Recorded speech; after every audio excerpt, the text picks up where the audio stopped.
안녕하십니까. 성경 말씀 읽겠습니다. 누가복음 15장 11절. 또 가라사대 어떤 사람이 두 아들이 있는데 그 둘째가 아비에게 말하되 아버지여 재산 중에서 내게 돌아올 분깃을 내게 주소서 하는지라. 아버지가 그 살림을 각각 나누어 주었더니 그 후 며칠이 못되어 둘째 아들이 재물을 다 모아 가지고 먼 나라에 가 거기서 허랑방탕하여 그 재산을 허비하더니 다 없이 한 후 그 날에 크게 흉년이 들어 저가 비로소 궁핍한지라. 가서 그 나라 백성 중 하나에게 붙여 사니 그가 저를 들로 보내어 돼지를 치게 하였는데 제가 돼지 먹는 지업 열매로 배를 채우고자 하되 주는 자가 없는지라. 이에 스스로 돌이켜 가로되 내 아버지에게는 양식이 풍족한 품꾼이 얼마나 많은고 나는 여기서 줄여 죽는구나. 이에 내가 일어나 아버지께 가서 이르기를 아버지여 내가 하늘과 아버지께 죄를 얻어사오니 지금부터는 아버지의 아들이라 일컬음을 감당치 못하겠나이다. 나를 품꾼의 하나로 보소서 하리라 하고 이에 일어나서 아버지께로 돌아가니라. 아직도 상거가 먼데 아버지가 저를 보고 측은히 여겨 달려가 목을 안고 입을 맞추니 아들이 가로되 아버지여 내가 하늘과 아버지께 죄를 얻어 사오니 지금부터는 아버지의 아들이라 일컬음을 감당치 못하겠나이다 하나 아버지는 종들에게 이르되 제일 좋은 옷을 내어다가 입히고 손에 가락지를 끼우고 발에 신을 신기라. 그리고 살찐 송아지를 끌어다가 잡으라. 우리가 먹고 즐기자. 이 내 아들은 죽었다가 다시 살아났으며 내가 잃었다가 다시 얻었노라 하니 저희가 즐거워하더라. 24절 말씀까지 읽었습니다. 네, 오늘 복음 산책 네 번째 시간입니다. 오늘 이제 소주제는 아름다운 이야기입니다. 아름다운 이야기. 제가 오늘 말씀을 묵상하면서 또 오늘 말씀을 이렇게 전하려고 한 주간 동안 이렇게 묵상하면서 지냈는데 세상에 아름다운 이야기는 사실 참 많아요. 우리가 책을 통해서나 또 TV를 통해서나 아니면 개인적으로 사람들을 통해서나 아름다운 이야기를 참 많이 듣죠. 예, 근데 오늘 제가 여러분에게 이제 드릴 이 말씀은 정말 우리가 인생을 살면서 이것보다도 아름다운 이야기는 없다라고 저는 확신을 합니다. 그래서 오늘 누가복음 15장 말씀을 이렇게 준비를 했는데요. 우리가 이제 지난 시간에 복음 산책 세 번째 시간 마지막 부분에 지옥에 관한 이야기로 끝을 맺었습니다.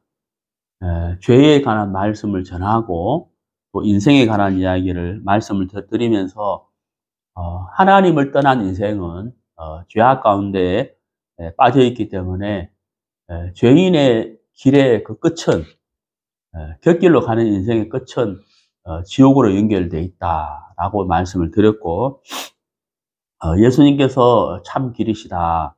내가 곧 길이요 내가 길이요 진리요 생명이니 요한복음 14장 6절의 말씀 예수님이 길이시다. 그 길의 끝은 영생과 연결되어 있다라는 말씀으로 마무리를 했습니다. 정말 우리가 하나님을 떠난 우리 인생이 죄인이고 또 수많은 죄들을 짓고 있기 때문에 하나님 앞에 서게 되면 심판을 받게 되고 또 그 죄들로 인하여 영원한 멸망을 받을 수밖에 없다는 것이죠. 오늘 아름다운 이야기 이 말씀은 그런 우리 인생이 하나님에게로 돌아갔을 때에 우리가 하나님을 만나게 됐을 때에 하나님이 얼마나 우리를 기뻐하실까 하는 것을 말씀을 드리려고 합니다. 하나님을 떠난 우리 인생이 곁길을 걷고 있는 우리 인생이 바른 길 대신 예수님을 만나서 구원을 받는다, 죄사함을 받는다, 하나님에게로 돌아간다 하는 이것보다도 아름다운 이야기가 없다고 저는 확신을 합니다. 지난 시간에 말씀을 이어서 하면서 오늘 본문 이야기를 좀 하도록 하겠습니다. 지난 시간에 제가 이제 곁길에 관한 말씀을 좀 드렸는데요. 잠시 찾아보시죠. 시편 58편 3절입니다. 구약성경 시편 58편 3절. 악인은 모태에서부터 멀어졌음이여 나면서부터 곁길로 나아가 거짓을 말하는도다. 자, 여기 시편 58편 3절에 악인은 모태에서부터 멀어졌다 이렇게 말씀하고 있죠. 모태에서부터, 어머니 태에서부터 멀어졌다. 하나님과 멀어졌다. 죄로 말미암아 하나님과 멀어졌다는 거예요. 예, 그리고 나면서부터 이렇게 돼 있죠. 어머니 모태에서 나면서부터 곁길로 나아가. 제가 지난 시간에 말씀드렸잖아요. 곁길. 기차가 정해진 레일로 가야 되지. 그 레일에서 벗어나면 탈선이잖아요. 사고죠. 큰 사고 나잖아요. 곁길로 나아가 그랬습니다. 하나님이 우리에게 주신 정해진 길, 말씀의 인도를 받는, 말씀을 순종하고 그 말씀의 인도를 받는 그 길, 그 진리에서 벗어나서 곁길로 갔다는 거예요. 곁길로. 처음부터, 나면서부터 곁길로 갔다는 거죠. 그렇기 때문에 우리 인생이 이 곁길로 가고 있지만 이게 처음부터 곁길로 갔기 때문에 이게 제대로 걷고 있다고 사람들이 착각을 한다는 거예요. 예. 그래서 중요한 것은 뭐냐면 하나님의 말씀에 의해서 내가 길에서 벗어났구나. 정해진 길에서 벗어났구나 하는 것을 깨닫는 것이 중요한 거예요. 그래서 우리가 이 복음 산책이라는 말씀으로 참길, 예수에 대해서 말씀을 전하고 있고 우리 모든 인생은 아담으로 인해서 죄악 가운데 태어났고 죄로 말미암아 수많은 죄들을 짓고 있기 때문에 우리 인생은 곁길로 걸어가고 있다는 사실. 이걸 아셔야 되는.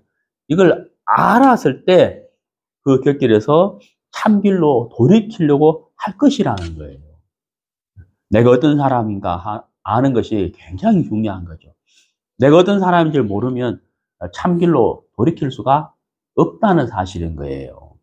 그래서 제가 지난 시간에 죄와 인생에 대해서 말씀을 드렸습니다. 자, 구약성경 예레미야 50장을 보시겠습니다. 예레미야 50장 6절 구약성경 예레미야 50장 6절 내 백성은 잃어버린 양떼로다. 그 목자들이 그들을 곁길로 가게 하여 산으로 돌이키게 하였으므로 그들이 산에서 작은 산으로 돌아다니며 쉴 곳을 잊었도다. 자, 여기 내 백성은 이스라엘 백성들을 말하죠. 잃어버린 양떼로다. 잃어버린 양떼로다. 무슨 말입니까? 참 목자에서 벗어났다는 거예요. 참 목자에서 떠났다는 얘기예요.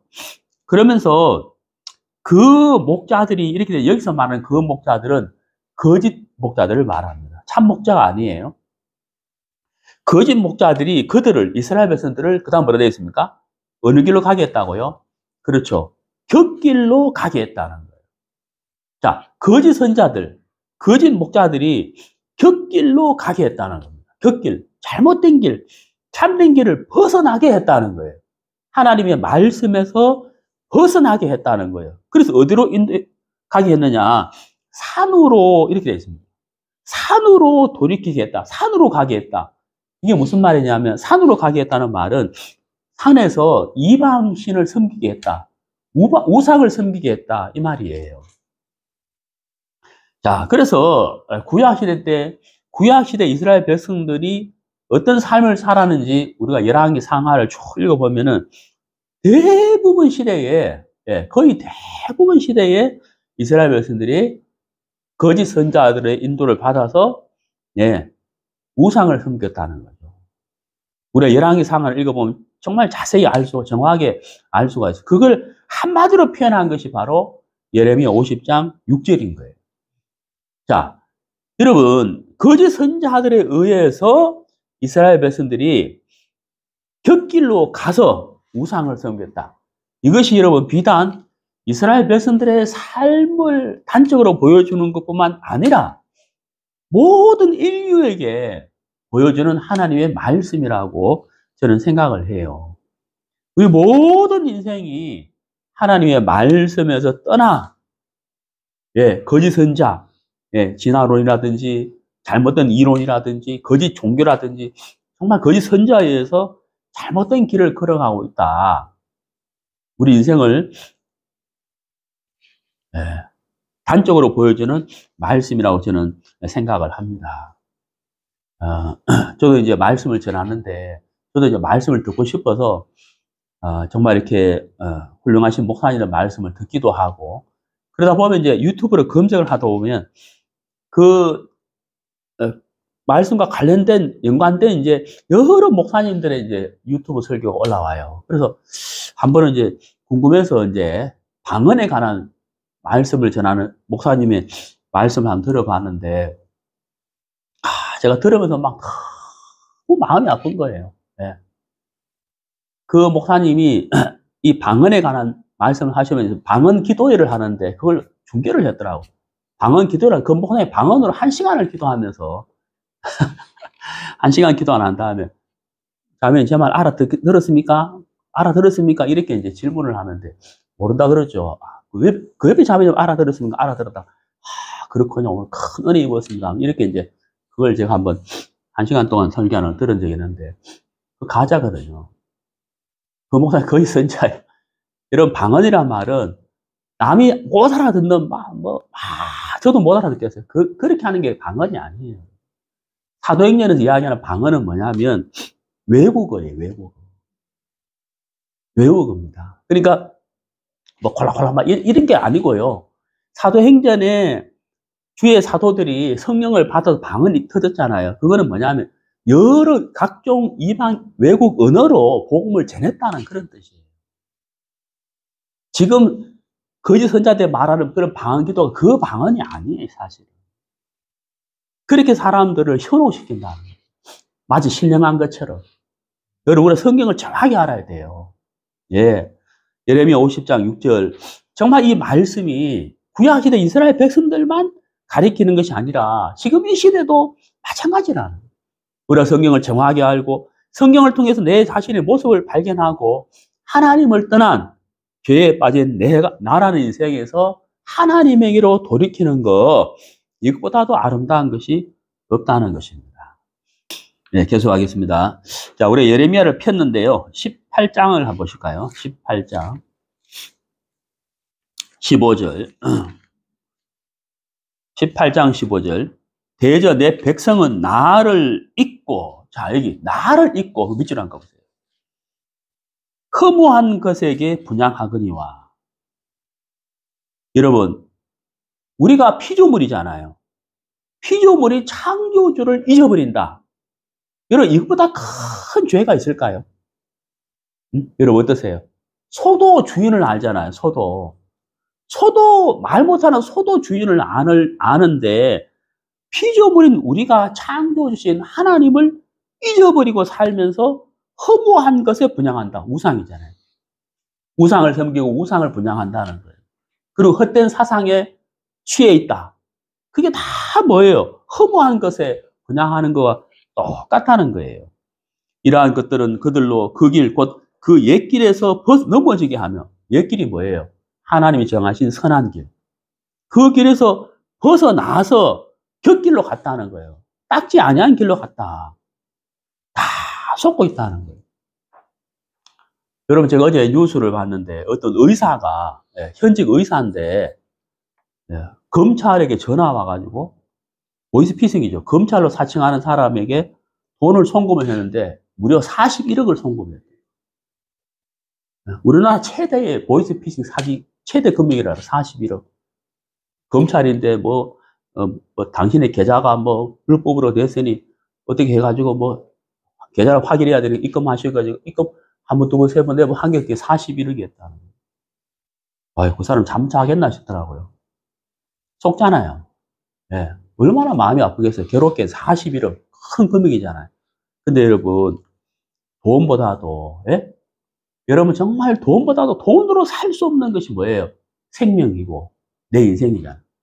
내 인생, 우리 인생 전체가 거짓 것에 미혹돼서 송두리째 쏘가서 그것도 여기서 끝나는 것이 아니라 영원한 멸망으로 간다고 한다면 정말 그것보다도 마음 아픈 일이 어디 있겠느냐 하는 거예요. 한탄스러운 일이 어디 있겠냐는 거예요.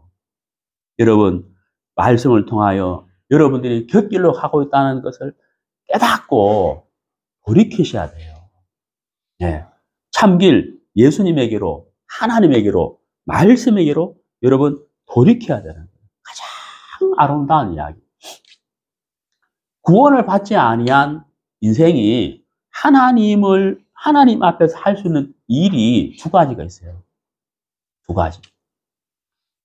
열심과 정성과 노력과 헌금과 내가 할 수 있는 모든 것으로 착하게 살고 바르게 살아서 내 의를 쌓아가는 것은 여러분 신앙이 아니고 종교예요, 종교. 그런 종교 생활을 하는 사람은 절대 하나님을 만날 수가 없어요. 구원받을 수 없어요. 죄사함 받을 수 없어요. 하나님을 만나는 사람은 어떤 사람이냐? 제가 지난 시간에도 말씀드렸죠. 자기 의가 더럽고 추하고 악하다는 것을 깨달은 사람이 하나님을 만나는 거예요. 왜? 자기 의로서는 하나님 앞에 설 수 없기 때문에 그런 사람이 하나님을 만날 수가 있지. 착하게 살고 바르게 살고 성실하게 살고 자기 의로서 자기 의를 세워서 하나님을 만나려고 하는 사람은 못 만나요. 왜? 우리 인생의 의가 아무리 깨끗하다 할지라도 하나님의 의 앞에서는 더럽기 때문에 못 만난다. 그래서 내가 어떤 사람인가를 깨닫는 것이 중요한 거예요. 내 의는 더럽고 내 의는 추하며 내 의는 악하기 때문에 이것으로는 안 된다. 하나님의 의를 내가 받아야 된다는 거예요. 자, 그래서 구원받지 아니한 사람, 죄인이 하나님 앞에서 할 수 있는 것 두 가지. 첫 번째가 뭘까요? 회개예요. 회개. 죄에서, 곁길에서, 잘못된 인생에서 돌이키는 것, 하나님에게로 돌아가는 것, 이게 회개예요. 이걸 할 수 있어요. 또 이걸 반드시 해야만 하나님을 만날 수가 있다는 거예요. 두 번째가 뭘까요? 죄인이 하나님 앞에 할 수 있는 것 두 번째가 뭘까요? 바로 믿음이에요. 여러분, 회개와 믿음이 없이는 하나님을 만날 수가 없어요. 믿음은 뭘까요? 믿음은 뭐냐면 하나님을 만나려면 반드시 믿음이 있어야 돼요. 믿음은 뭐냐면 회개한 사람을 위해서 주신 하나님의 선물이 있어요. 그걸 그대로 받아들이려면 뭐가 필요할까요? 믿음이 필요한 거예요. 정말 이해가십니까? 네. 제가 요 부분은 제가 이제 5편에서 더 자세히 말씀드릴 거예요. 일단 회개와 믿음을 가져야만 된다. 그리고 죄인이 하나님을 위해 할 수 있는 것 두 가지가 회개와 믿음이고 이것을 통해서 하나님을 만날 수가 있다는 거예요. 오늘은 아름다운 이야기, 회개에 대해서 말씀을 드리려고 합니다. 자, 예레미야 6장 16절 보세요. 자, 예레미야 6장 16절. 주가 이같이 말하노라. 너희는 길들 가운데 서서 보며, 제가 다시 읽겠습니다. 여호와께서 이같이 말씀하시되 너희는 길에 서서 보며 옛적 길, 곧 선한 길이 어디인지 알아보고. 자, 여러분, 그 밑줄 거 보세요. 선한 길이 어디인지 알아보고 그리로 행하라. 여기 밑줄 거 보세요. 자, 제가 조금 전에 말씀드렸잖아요. 선한 길이 뭐라고요? 하나님이 우리에게 제시하신 길, 하나님이 우리에게 걷게 하신 길, 그거 뭐예요? 말씀의 길이라는 거예요. 말씀의 길. 그 말씀의 길, 하나님의 말씀이 어디 있는지 알아보라는 거예요. 제가 여러분을 지금 전해드리고 있잖아요. 이걸 들으셔야 돼요. 마음을 열고 들으시라는. 그 다음에 중요한 게 뭐냐면, 알아보는 것으로 끝나는 것이 아니고, 그 다음 뭐예요? 그대로 뭐라고요? 그리로 뭐라고요? 행하라. 무슨 말이에요? 그 길을 걸어가라는 거예요. 내가 길을 잘못 들었네? 어디가 참길이지? 물어보는 거예요. 예. 물어봤어요. 예. 이쪽 길로 갑니다. 아이고, 감사합니다. 하고, 그 길을 거기 가야지. 안 가버리면 의미가 없잖아요. 그렇죠? 알아보고 행하라. 예. 회개하고 믿어야 된다 이 말이에요. 무슨 말인지 가시죠? 자, 여러분, 우리 인생이 알아보고 행해야 되는데 이것을 막는 게 있어요. 막는 거. 이걸 하지 못하도록 막는 것이 있어요. 그게 뭔지 아세요? 로마서 2장을 보세요. 로마서 2장. 로마서 2장 4절. 혹 내가 하나님의 인자하심이 너를 인도하여 회개케 하심을 알지 못하여 그의 인자하심과 용납하심과 길이 참으심의 풍성함을 멸시하느냐. 다만 내 고집과 회개치 아니하는 마음을 따라 진노의 날, 곧 하나님의 의로우신 판단이 나타나는 그날에 임할 진노를 내게 쌓는도다. 하나님의 진노를 쌓는도다. 뭐가? 고집이죠, 고집. 뭐라고요? 고집. 고집이 뭐예요?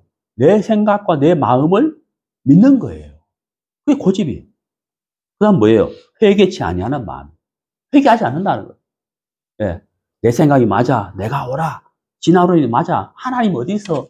내가 왜 회개해야 되는데 나는 착하게 살아서, 내가 바르게 살아서, 난 법 없이도 살아서 이만하면 됐지.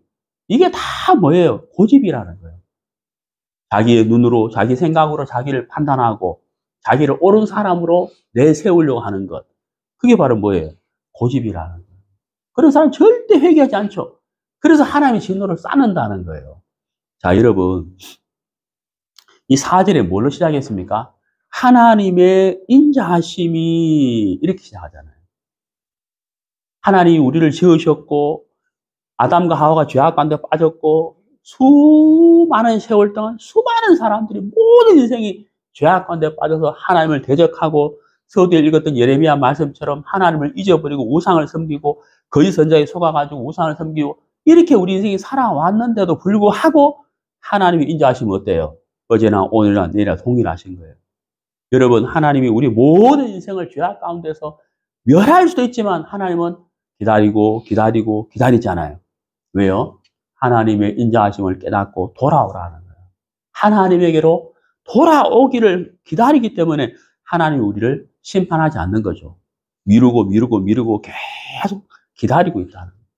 자, 여러분, 우리가 하나님 앞에 이 고집 내려놔야 돼요. 예. 고집을 내려놓고 내 생각을 내려놓고 들어봐야 되겠다. 예. 알아봐야 되겠다. 하나님 정말 살아계실까? 그분이 정말 나를 사랑하실까? 하나님 인자하심이 어떤 것일 것까? 이렇게 알아보려고 하는 마음, 들어보려고 하는 마음. 예. 그 마음으로 여러분의 생각과 고집을 내려놓으셔야 돼요. 예. 정말 제가 여러분에게 간절히 말씀을 드리는 거예요. 예, 내려놓으셔야 돼요. 여러분, 마가복음 9장을 보시겠습니다. 마가복음 9장 48절. 마가복음 9장 48절.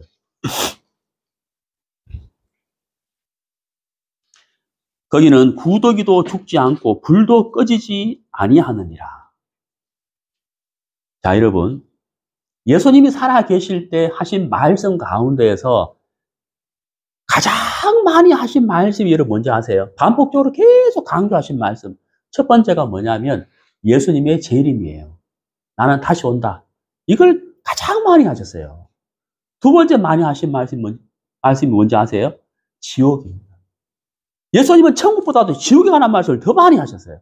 왜 그럴까요? 절대 가면 안 된다는 거예요, 거기는.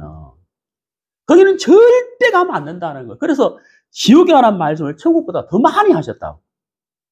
정말 이해 가시죠? 여러분, 마가복음 9장 48절에 불도 꺼지지 않는다. 어디 가요? 지옥. 지옥의 불은, 이 불이 절대로 꺼지지 않아요. 영원토록. 그리고 거기는 빛이 없어요. 그리고 거기는 한번 들어가면 나올 수가 없어요. 네. 영원한 고통만 있다는 거예요.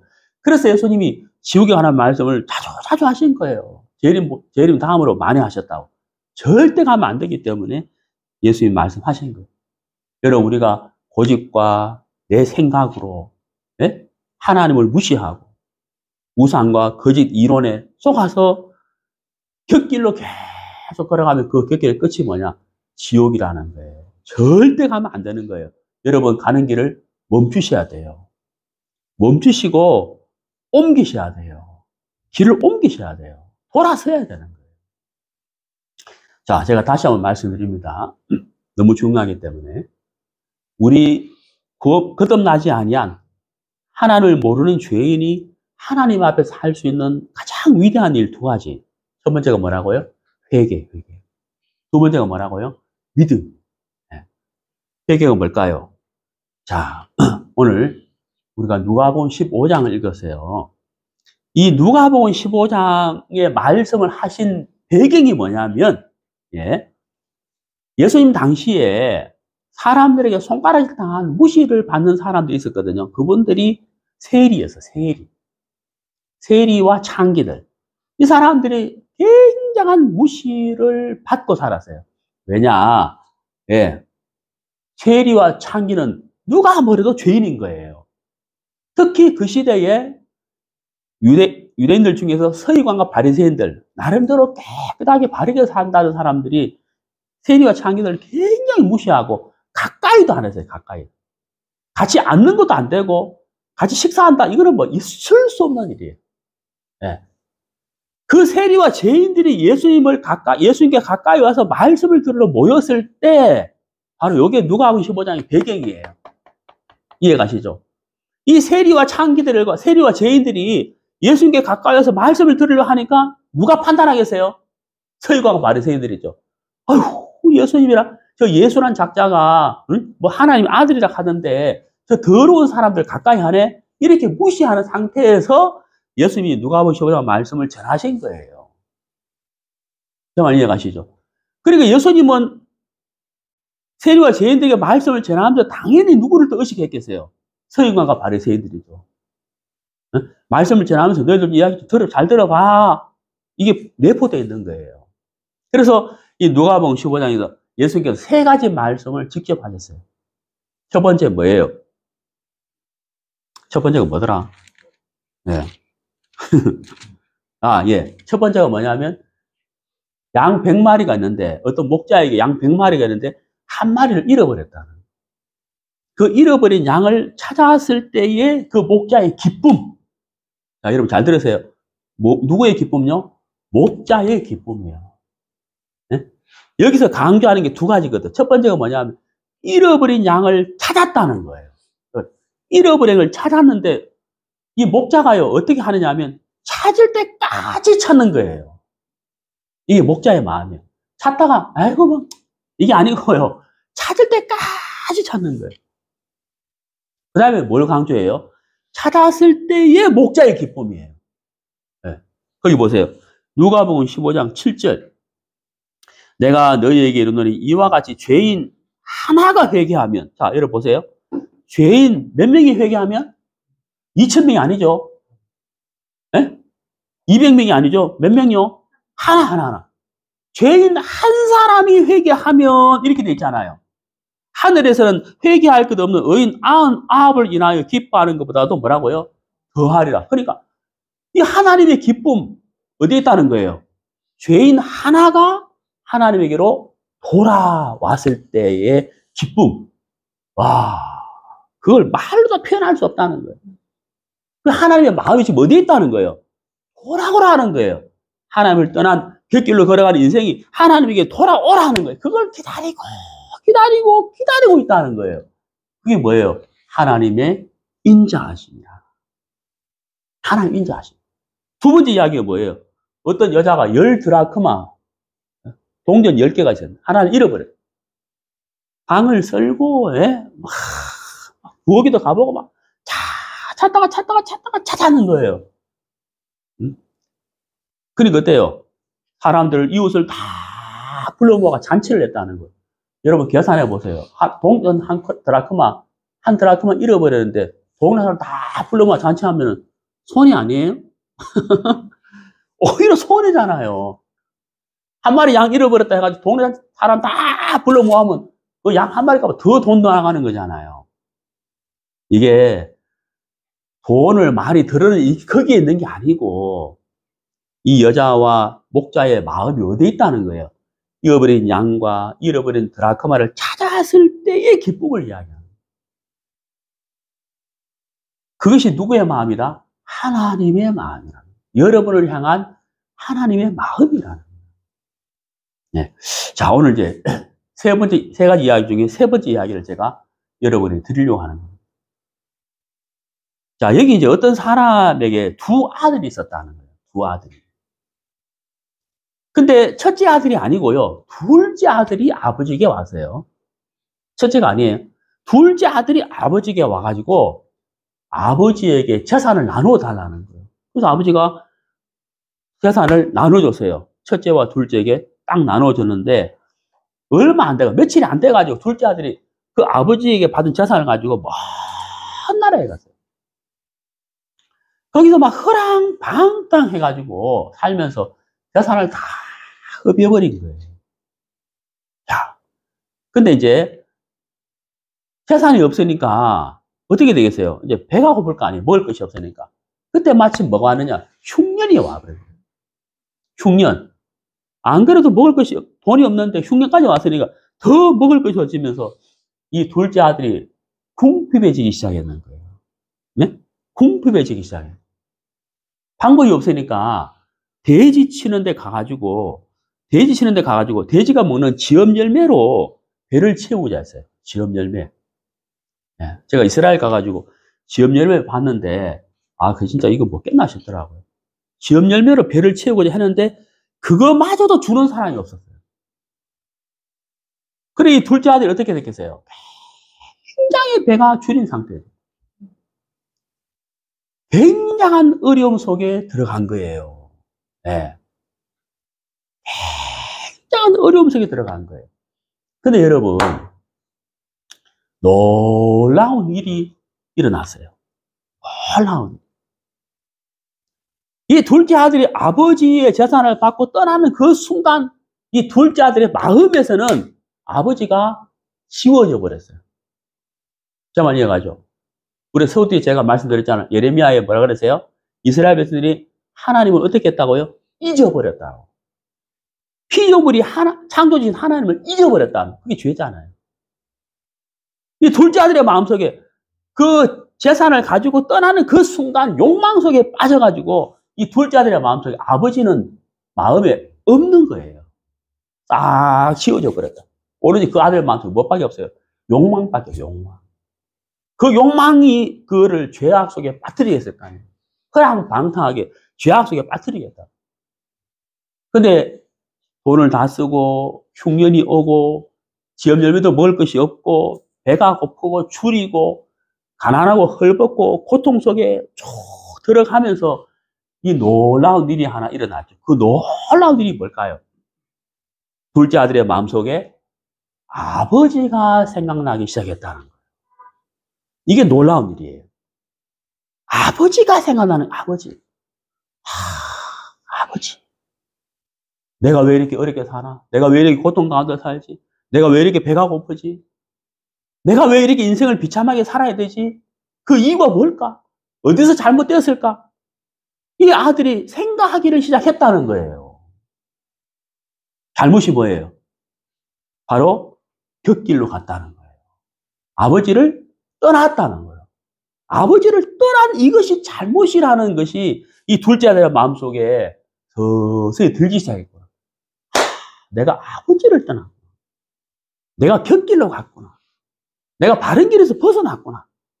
이걸 둘째 아들이 깨닫기 시작한 거예요. 그래서 아버지 생각이 이 둘째 아들의 마음속에 점점 차오르기를 시작했다는 거예요. 자, 여러분. 놀라운 일이 어떻게 일어나는지 한번 보세요. 17절. 이에 스스로 돌이켜 가로되 내 아버지에게는 누굴 생각해요? 아버지를 생각하잖아요. 아버지를 생각했다는 거예요, 여러분. 여러분, 우리가 하나님을 생각하고 창조주이신 하나님을 생각하고 그분 앞에 내가 어떤 사람인지 생각하고 내가 얼마나 잘못된 길을 걸어가는지 이런 생각, 이런 마음이 정말 놀라운 일이에요.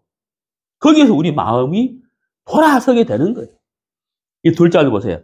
내 아버지에게는 양식이 풍족한 품꾼이 얼마나 많은고. 나는 여기서 추리해 죽는구나. 내가 일어나 아버지께 가서 이래 돼 있죠. 그러니까 아버지에게 왜 가려 그래요? 아버지를 떠나는 것이 뭐다? 죄라는 거예요. 이 둘째 아들이 근본 죄를 발견한 거예요. 내가 어디서 잘못되는지를 발견한 거예요. 깨달은 거예요. 내가 아버지를 떠나는 것이 죄라는 거죠. 그걸 깨달은 거예요. 아버지께 가서 이르기를, 그 다음 벌써 잘 보세요. 아버지여, 내가 하늘과 아버지께 죄를 얻어사오니. 자, 여러분, 요 18절 굉장히 중요한데요. 여러분, 죄는 여러분, 사람이 죄를 짓잖아요. 예를 들어 A라는 사람이 B라는 사람이 사기를 쳤다. 그러면 A가 B에게 죄를 지은 거잖아요. 아니에요. 죄는 누구에게 지는 건지 아세요? 하나님에게 지는 거예요. 하나님 앞에 사람에게 죄를 짓지만 첫 번째는 누구 앞에서 죄를 짓는 거라고요? 하나님이에요. 하나님 앞에서 하나님에게 죄를 짓는 거예요. 그 결국은 뭐냐? 죄라는 것은 하나님을 대적하는 거예요. 네. 하나님을 뭐 하는 거라고요? 대적하는 거예요. 대적. 자, 누가복음 15장 18절 다시 보세요. 내가 일어나 아버지께 가서 이르기를 아버지여, 내가 하늘과 이래 돼 있잖아요. 첫 번째는 누구 앞에서요? 하나님 앞에서. 네? 제가 요걸 킹제임스 버전으로 찾아봤어요. 킹제임스 버전에 뭐라고 되어 있냐면 읽어드릴게요. 내가 일어나 내 아버지께 가서 그분께 이르기를 아버지, 내가 하늘을 대적하여, 네? 하늘을 대적하여 죄를 짓고 아버지 앞에 죄를 지어 사오니 이렇게 되어 있어요. 이게 더 정확해요. 그러니까 여러분, 죄라는 것은 뭐라고요? 사람에게 죄를 짓는 것이 아니고, 그것도 맞지만 첫 번째는 뭐예요? 하나님 앞에서 죄를 짓는 거예요. 그리고 우리가 짓는 모든 죄는 하나님에게 기록되는 거예요. 그래서 로마서 1장에 보면 모든 인생이 하나님 앞에 썼을 때 그 혀로 자기가 지은 죄를 뭐 한다고요? 자백한다고 되어 있잖아요. 자동으로. 내가 숨기려고 해도 안 숨겨진다는 걸 하나님 앞에 서게 되면 내 혀가 나도 모르게 내 죄를 다 고백하게 되어 있다는 거예요. 그래서 죄는 하나님께 짓는 거예요. 이 둘째 아들이 뭐라고 했어요? 뭐라고 회개합니까? 하늘에게 먼저 이야기하잖아요. 하늘. 하나님께 죄를 지었다는 거예요. 네. 두 번째가 뭐예요? 아버지께 이렇게 되어 있잖아요. 여러분은 사람에게 죄를 지었지만 사실은 첫 번째가 뭐라고요? 하나님께 지은 거예요. 그래서 회개해야 된다는 거예요. 돌이켜야 된다는 거예요. 하나님 앞에 아무 할 말 없는 사람으로 딱 한마디 뭐라고 고백해야 될까요? 나는 하나님을 대적했습니다. 하나님께 죄를 지었습니다라고 우리 모두가 고백하고 인정해야 되는 거예요. 그리고 사람에게 죄를 지었다. 그게 바로 뭘까요? 회개라는 회개. 그 다음에요. 제가 아까 말씀드렸는데 너희는 길에 서서 옛적 길, 곧 선한 길이 어디인지 알아보고 그 다음 뭐라고요? 그리로 행하라. 이게 중요하다고 그랬잖아요. 알아본 다음에 뭐라고요? 행하라. 이렇게 돼 있잖아요. 여러분 잘 보세요. 18절. 하늘과 아버지께 죄를 지었습니다라고 고백하잖아요. 깨달았잖아요. 여기서 끝나는 게 아니에요. 이 둘째 아들이 그냥 돼지 치는 데서 머물러 있는, 아버지를 떠난 상태에서 그냥 머물러 있는 게 아니라는 거예요. 그럼 둘째 아들이 어떻게 했느냐? 19절 보세요. 지금부터는 아버지의 아들이라 일컬음을 감당치 못하겠나이다. 나를 품꾼의 하나로 보소서 하리라 하고 20절. 이에 뭐라고요? 일어나서 아버지께로 뭐라고요? 돌아가리라. 여기까지가 회개예요. 여기까지가 회개예요. 죄를 깨달은 것으로 깨달았다 하면서 그 자리에 머물러 있다면 그건 회개가 아니라. 회개 아니에요. 자기의 죄를 깨닫고 벽교를 떠난 인생인 걸 발견하고 하나님에게로 돌아오는 것까지가 뭐예요? 회개라는 거예요. 그래서 제가 소개에 말씀드렸잖아요. 거듭나지 못한 우리 인생이 하나님 앞에 할 수 있는 위대한 일 두 가지. 첫 번째가 뭐라? 회개라는 거예요. 돌아오는 것이에요. 하나님에게로 돌아오는 거예요. 제가 오늘 아침에 그 킹제임스 버전을 보면서, 야, 이 표현 참 좋다 하는 것이 있었는데, 그 17절 있잖아요. 이에 스스로 돌이켜 가로되 내 아버지에게는 이렇게 되어 있잖아요. 영어 성경을 보니까, 야, 이 표현 참 좋다 했는데, 제가 한번 읽어드릴게요. 영어 성경이 이렇게 되어 있어요. 내가 일어나 그제야 그가 정신을 차리고 이렇게 되어 있어요. 이 표현 참 좋죠, 여러분. 어때요? 정신을 차리고. 그러니까 아버지를 떠나서 욕망 속에 허랑방탕하는 이 제정신이 아니라는 거예요.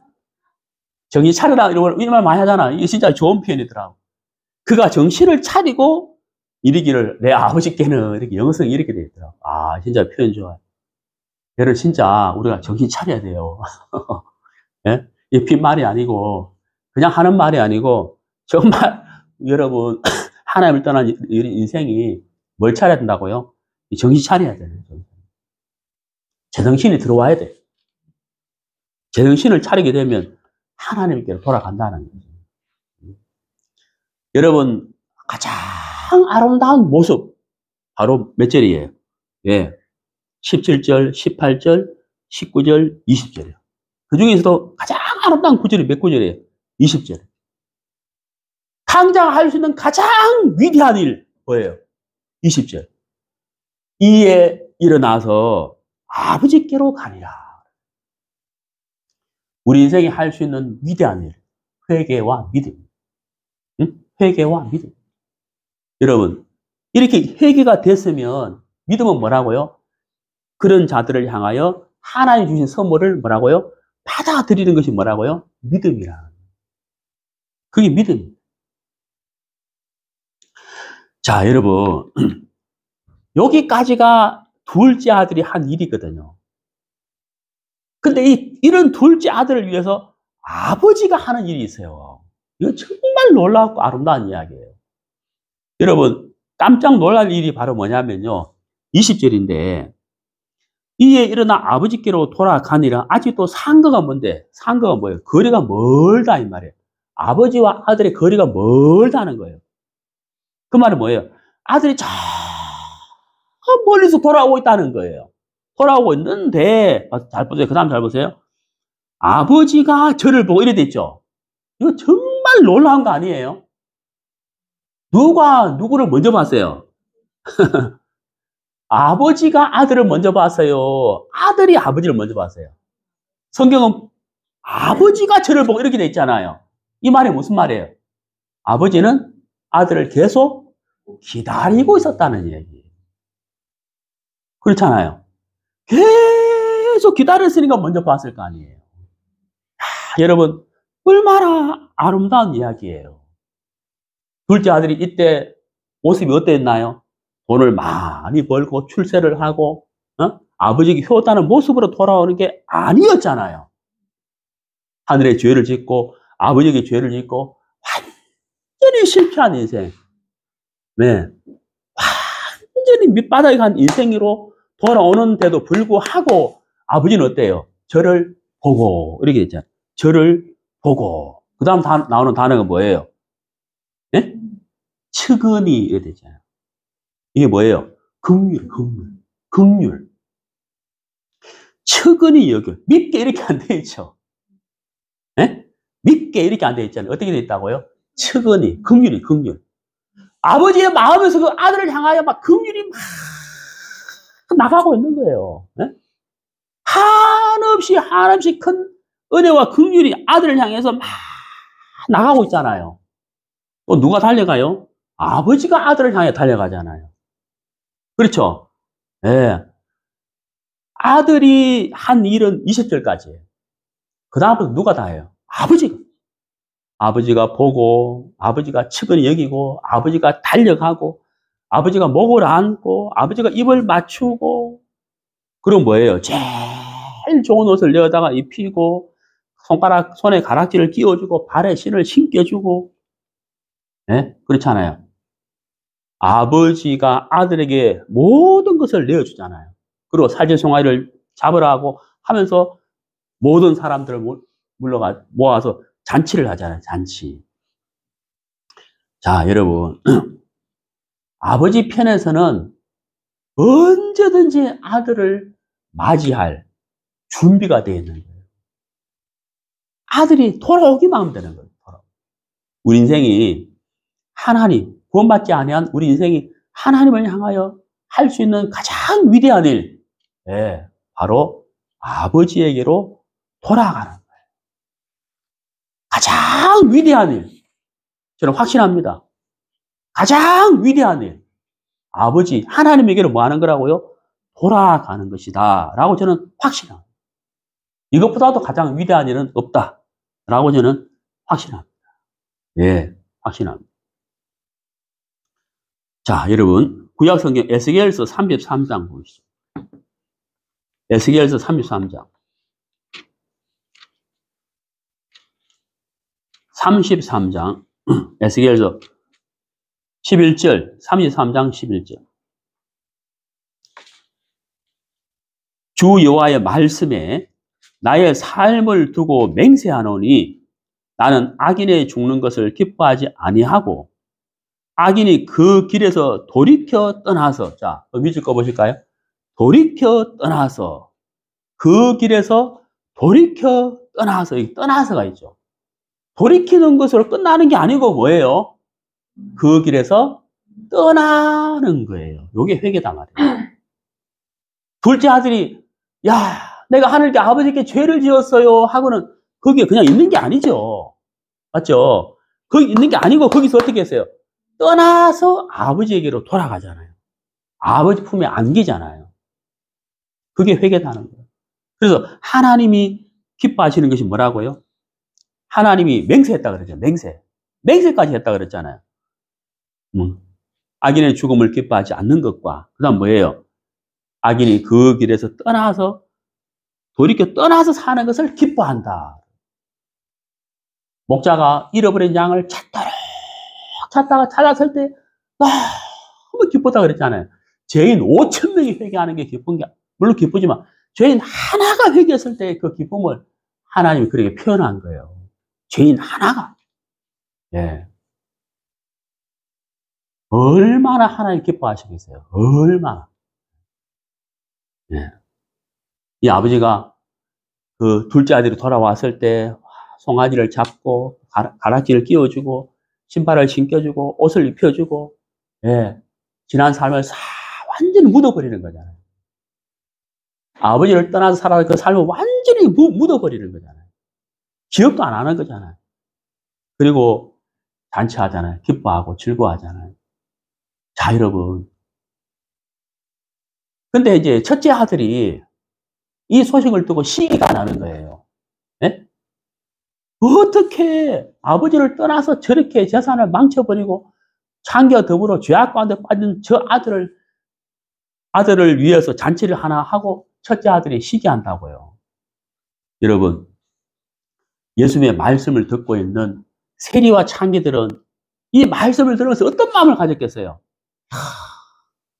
나 같은 사람을 예수님이 품어주시다니, 받아주시다니, 내가 세리인데, 내가 창기인데, 내 같은 사람을 저래 받아주시다니, 예수님이 저렇게 비유로 말씀해 주시구나.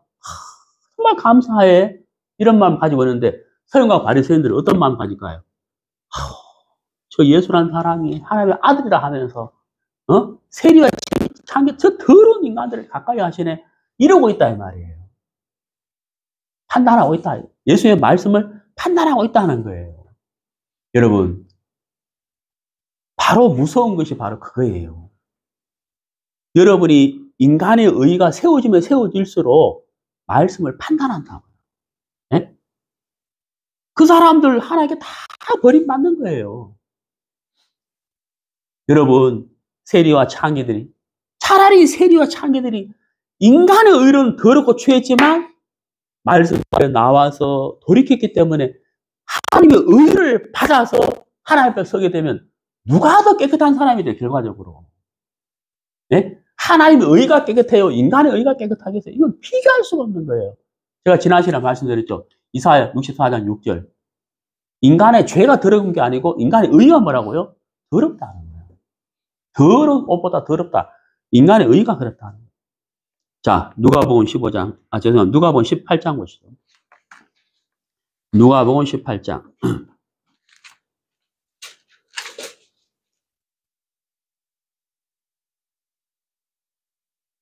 누가복음 18장 9절. 또 자기를 의롭다고 믿고, 여기서 말하는 의롭다는 건 인간의 의를 말하는, 다른 사람을 멸시하는 자들, 서기관과 바리새인들을 가리키잖아요. 이 비유로 말씀하시되 두 사람이 기도하러 성전에 올라가니 하나는 바리새인이요. 바리새인은 성전에 올라갈 때 어떤 마음을 담고 올라갔을까요? 나는 깨끗하게 살아서, 나는 바르게 살아서 자기 의로 성전에 올라가고 있잖아요. 맞죠? 하나는 세리예요. 세리 뭐예요? 세무 공무원이거든요. 이 당시에는 로마의 지배하에 있었는데, 이스라엘이 로마에서 예를 들어서 세금을 은 5드라크마를 거둬가라 그러면 이제 7드라크마를 거둬, 2드라크마는 자기가 하는 거예요. 이게 세리예요, 그 당시에. 그러니까 대표적인 죄인이거든요. 이스라엘 사람들에게 늘 손가락질 당했던 사람들이 세리예요. 세리하면 죄인이에요. 그래, 이 세리가 성전에 올라갈 때 어떤 마음으로 올라가겠어요? 네? 인간의 의는 바닥이에요, 바닥. 더럽고, 추하고, 사람들에게 무시당하고, 모욕당하고, 늘 손가락 당하기 때문에 성전에 올라갈 때 세리의 마음은 자기 의가 있어요, 없어요? 없어요. 점수로 말하면 빵점이에요. 바리새인은 자기 의를 가지고 성전에 올라가고 있고, 세리는 자기 의가 없이 올라가고 있는 거예요. 그러니까 기도할 때도 어떻게 하겠어요? 바리새인은 어이구 세리가 기도하러 왔네 하면서 뚝 떨어지잖아. 왜? 너무 더러우니까. 멀리 떨어져서 기도한다고요. 기도하면서 뭐라고 기도해요? 10절, 11절. 나는 다른 사람들, 토색, 불이, 간음을 하는 자들과 같지 아니하고 이 세리와도 같지 아니함을 감사하나이다. 이렇게 기도하는 거예요. 여러분, 이 기도가 뭐가 잘못되는지 여러분 아시겠어요? 뭐가 잘못됐을까요? 사람과 비교하고 있죠. 이게 기도가 잘못됐다는 거예요. 이 비교 대상이 잘못됐다는 거예요. 예? 비교 대상이 잘못됐다는 거. 비교 대상을 누구를 대상으로 삼았어요? 세리와 자기를 비교하잖아요.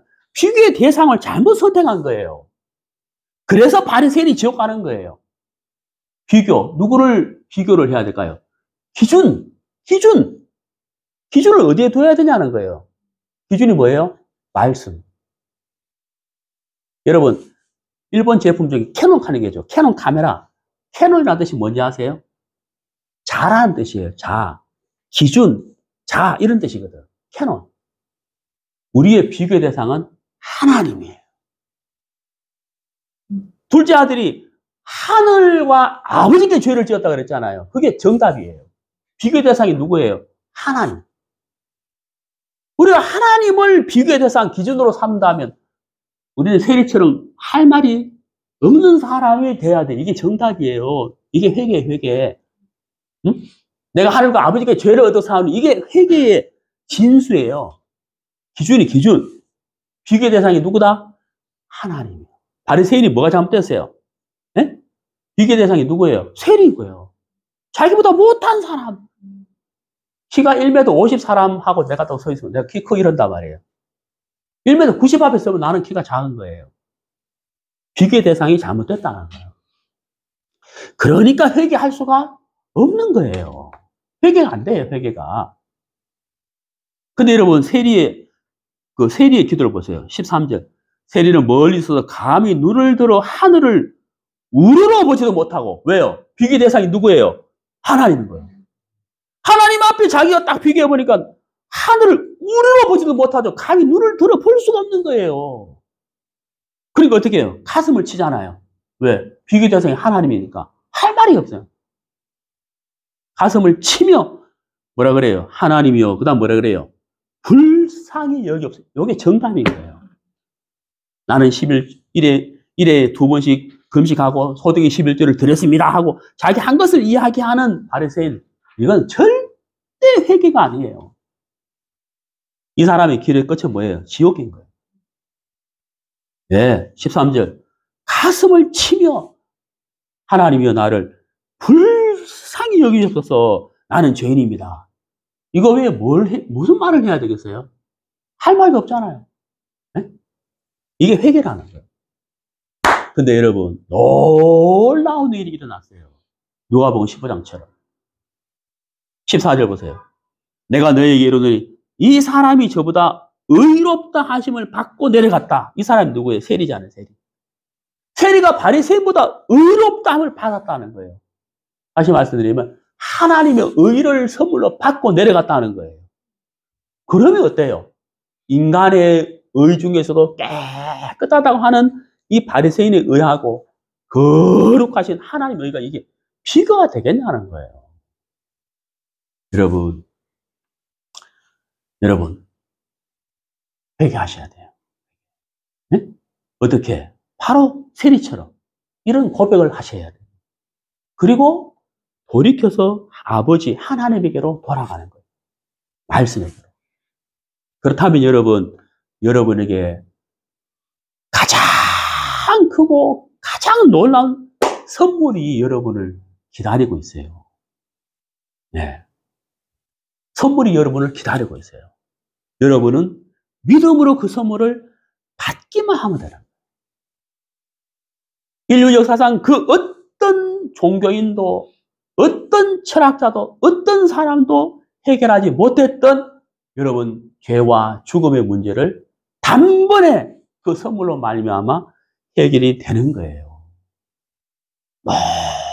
놀랍고 큰 선물이 여러분을 기다리고 있습니다. 여러분 하나님 앞에 고백하십시오. 네, 나는 죄인입니다. 가슴을 치며 나를 불쌍히 여겨주십시오 라고 고백해 보십시오. 놀라운 선물이 여러분 앞에 펼쳐질 거예요. 자, 두 가지 말씀을 읽고 마치겠습니다. 이사야서 55장 6절. 이사야서 55장 6절. 너희는 여호와를 만날 만한 때에 찾으라. 가까이 계실 때에 그를 부르라. 자, 찾으라. 그 다음 뭐예요? 부르라. 부르짖으라. 부르라. 네.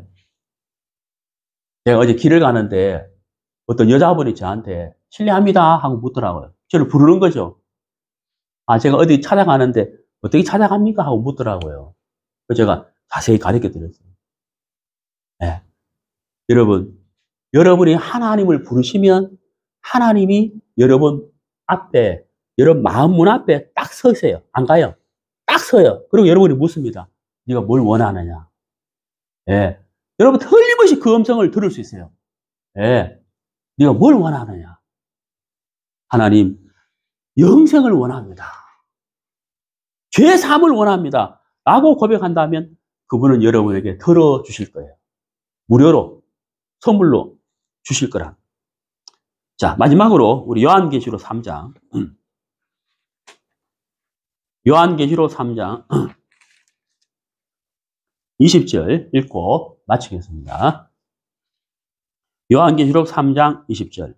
볼지어다 내가 문 밖에 서서 두드리노니 누구든지 내 음성을 듣고 문을 열면 내가 그에게로 들어가 그로 더불어 먹고 그는 나로 더불어 먹으리라. 여기 이제 문 밖이라고 되어 있잖아요. 여러분 이 문은요 이상한 게 뭐냐면 이 문 밖에서는 문고리가 없어요. 정말 이해가세요? 문고리가 없다. 문고리가 없다는 말은 무슨 말이에요? 밖에서는 안 열린다 이 말이에요. 밖에서는 열 수가 없어요. 안에서만 열 수가 있는 문이에요 이게. 이게 무슨 문일까요? 마음의 문이에요. 뭐라고요? 마음의 문. 내 마음의 문. 여러분의 마음의 문. 여러분이 말씀을 듣고 마음을 여시는 거예요. 예수님이 여러분 뭐라고 말씀하셨죠? 문을 열면 이랬잖아요. 예수님이 하시는 것은 여러분의 마음의 문을 여는 게 아니에요. 왜? 열 수가 없어요. 고리가 없어요. 그러니까 예수님이 뭐만 해요? 뭐만 해요? 두드리기만 하는 거예요. 그래 돼 있잖아요. 내가 문 밖에 서서 이래 됐잖아요. 뭐 한다고요? 두드린다고요. 예수님이 여러분의 문을 강제로 열 수는 없는 거예요. 예수님은 그렇게 하지 않아요. 우리에게 자유의지를 주셨기 때문에 예수님은 그렇게 하지 않아요. 여러분이 예수의 음성을 듣고 두드리는 그 소리를 듣고 이 말씀으로 두드리고 있잖아요. 여러분 마음을. 여러분 뭐 하셔야 돼요? 문을 여는 거예요. 그러면 어떻게 된다 그랬어요? 예수님 우리 안에 들어오셔서 우리와 더불어 먹고 마신다. 그 무슨 말이에요? 우리와 함께 동행하신다. 이제 나의 삶이 끝나고 예수님이 내게 들어와서 예수님이 내 인생을 대신 살아주시겠다. 이런 뜻이란 말이에요. 그러면 우리 인생이 얼마나 행복하겠어요? 예? 예수님이 내 인생을 대신 살아주신다면 우리가 얼마나 행복하고 복된 인생을 사시겠냐는 거예요. 그렇잖아요? 그러면 그분이 내 죽음과 내 죄 문제와 영생의 문제 모든 걸 그분이 해결해 주실 거 아니냐는 거예요. 자, 여러분. 이제 여러분이 살아온 인생은 여기서 끝을 내고 예수님을 영접해서 예수님이 여러분의 인생을 살아주는 그 인생을 여러분 사신다면 여러분 인생은 참 복된 인생으로 사시는 거예요. 네. 오늘 아름다운 이야기, 가장 아름다운 이야기. 우리가 구원받지 않은 인생이 하나님을 향하여 할 수 있는 가장 위대한 일. 네. 회개와 믿음입니다. 오늘 이 말씀을 통해서 여러분 모두가 하나님 앞에 가슴을 치며 나는 죄인입니다 라고 고백해 보십시오. 고백하신다면 하나님이 여러분을 위하여 준비하신 큰 선물 보따리가 여러분 앞에 펼쳐질 것입니다. 그 선물은 다음 이 시간에 말씀드리겠습니다. 감사합니다.